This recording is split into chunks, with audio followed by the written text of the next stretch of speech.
উসমানীয় সাম্রাজ্যের সাফল্যের গল্প শুনে কি কখনো ভেবে দেখেছেন যে ওরা কেন পূর্ব দিকে বড় কোনো অভিযান চালায়নি? প্রথমত, পূর্ব দিকে ছিল পারস্যের শক্তিশালী সাফাভি সাম্রাজ্য। উসমানীয়দের সাথে তাদের ধর্মীয় ও রাজনৈতিক বিরোধ থাকলেও সাফাভিদের সাথে যুদ্ধ করা সহজ ছিল না। দ্বিতীয়ত, পূর্ব দিকের ভূখণ্ডগুলোতে আর্থিক এবং কৌশলগত সুবিধা কম ছিল। পশ্চিম দিকে ইউরোপীয় অঞ্চলগুলো ছিল অনেক বেশি ধনী এবং বাণিজ্যিকভাবে গুরুত্বপূর্ণ। তৃতীয়ত, পূর্ব দিকে অভিযান চালালে দীর্ঘ সরবরাহ লাইন বজায় রাখা কঠিন হতো, আর এদিকে উসমানীয়দের মূল লক্ষ্য ছিল বলকান অঞ্চল আর মক্কা মদিনার মতো পবিত্র অঞ্চলগুলো রক্ষা করা।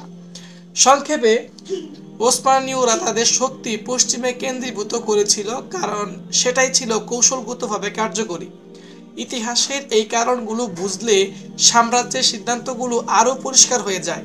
আপনার কি মনে হয়, পূর্ব দিকে অভিযান চালানো কি তাদের জন্য উচিত ছিল? কমেন্টে জানান। এমন আরও ইতিহাসের গল্প জানতে সাবস্ক্রাইব করুন। দেখা হবে পরের ভিডিওটিতে।